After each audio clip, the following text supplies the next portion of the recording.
O Senhor esteja convosco.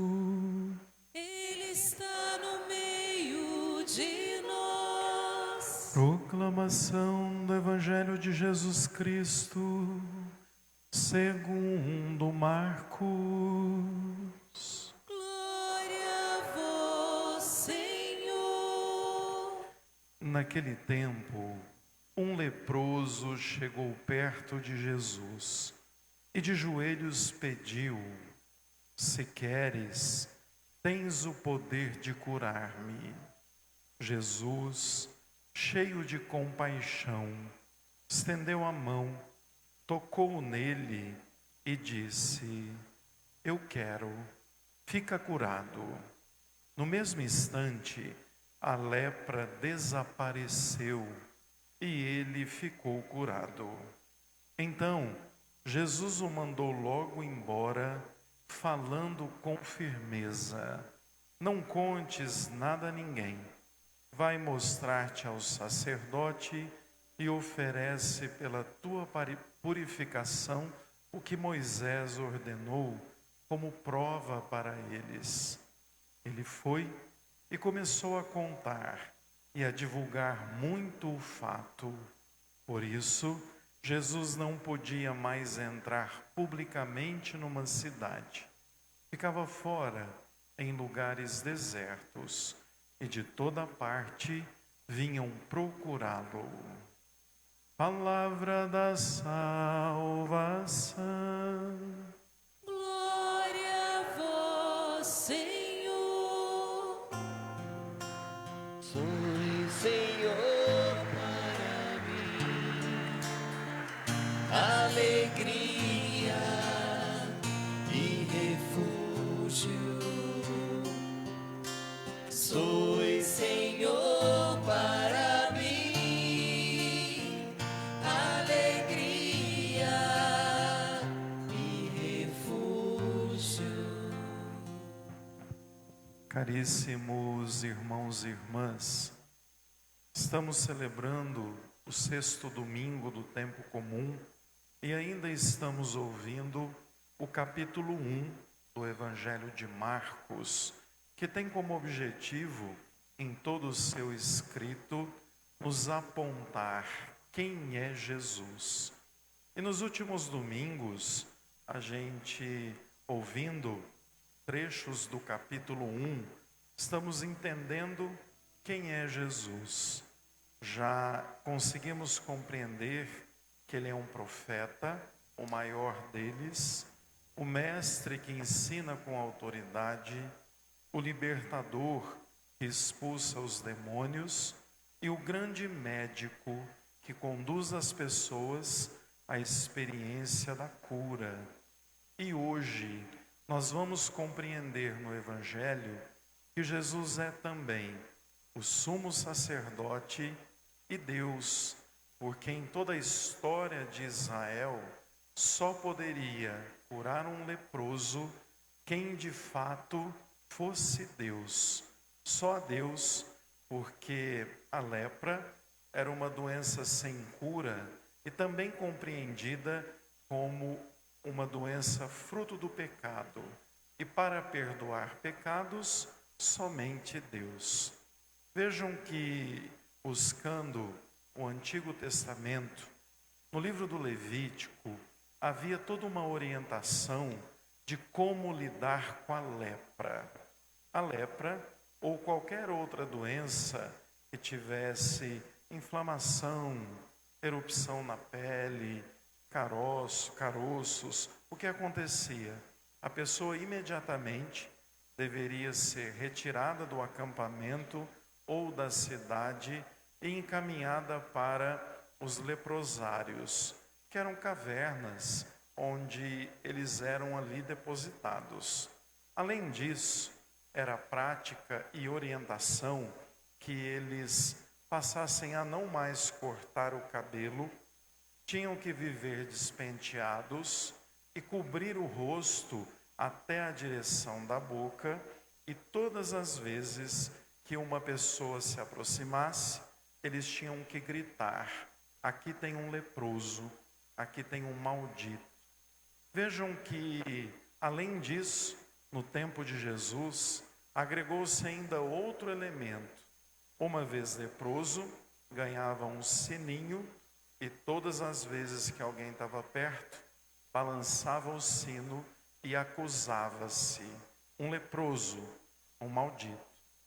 Vejam que, numa situação dessa, algumas pessoas que não tinham lepra eram curadas e tinham que ir buscar o sacerdote no templo. Era normal e era parte do trabalho do sacerdote averiguar se aquela doença dermatológica de pele tinha sido curada. Uma vez curada, a pessoa oferecia sacrifícios e voltava para o convívio social. Então, pensem bem como é que um leproso se sentia, porque além de somar a toda uma dimensão de uma doença que não tinha cura e que com certeza ele morreria daquela doença, ele ainda se sentia um castigado, porque de fato assim era entendido. Só um maldito, só um castigado desenvolvia erupções na pele e era chamada de lepra. Vejam que aí, durante toda a história do povo de Deus, ficou evidente que para curar da lepra, só Deus, porque Ele, além de curar a doença, era o único capaz de perdoar os pecados do povo.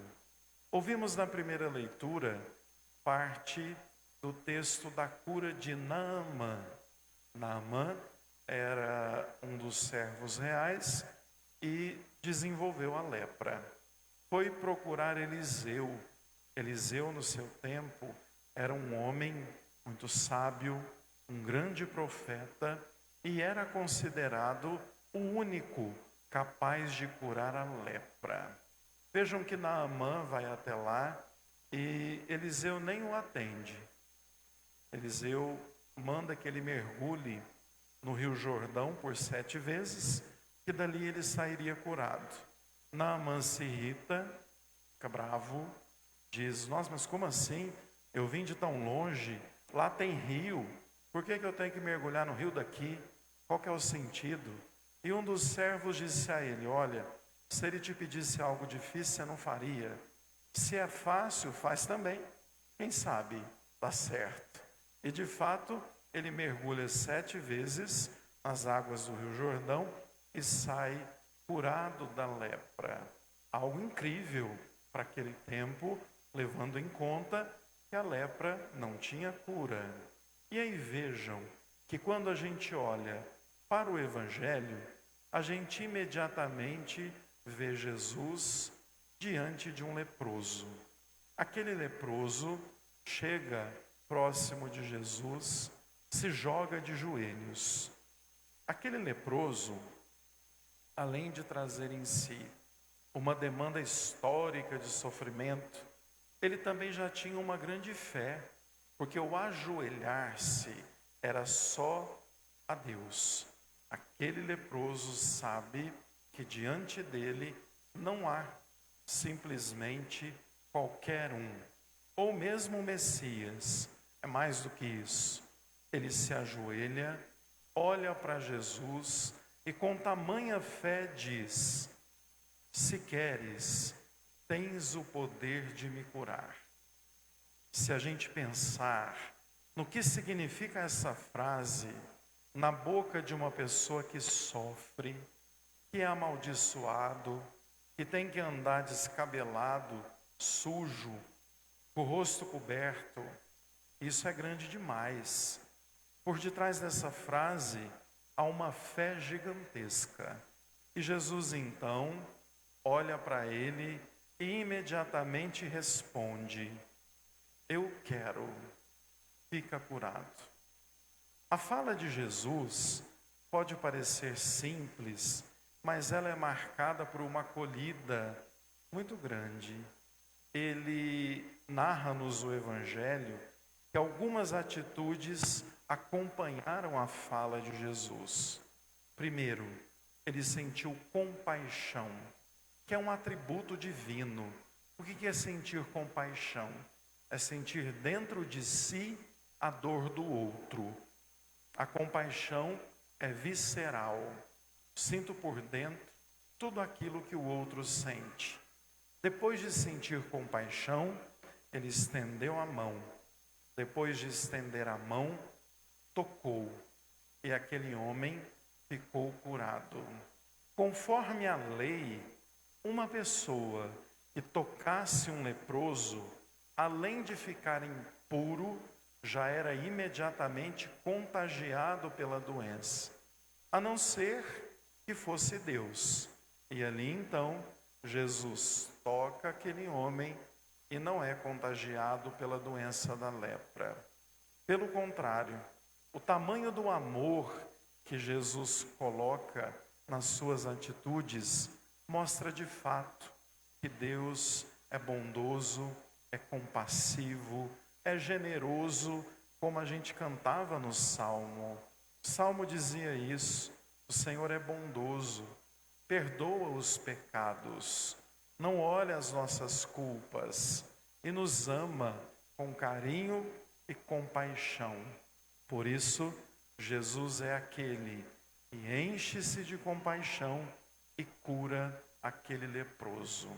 O leproso imediatamente teve que procurar o sacerdote. Inclusive Jesus mandou, disse a ele: vai e procura o sacerdote. Mostra a ele que você foi curado. Só que não conte a ninguém, por enquanto, o que aconteceu aqui. Jesus é o sumo sacerdote. Ele, na verdade, com o toque, já curou e já conferiu tudo aquilo que tinha que ter sido conferido. Mas ele manda cumprir a lei de Moisés. Vai até lá, se apresenta, oferece o sacrifício e seja reintegrado na sociedade. Mas é muito curioso que Jesus pede para que não conte aos outros.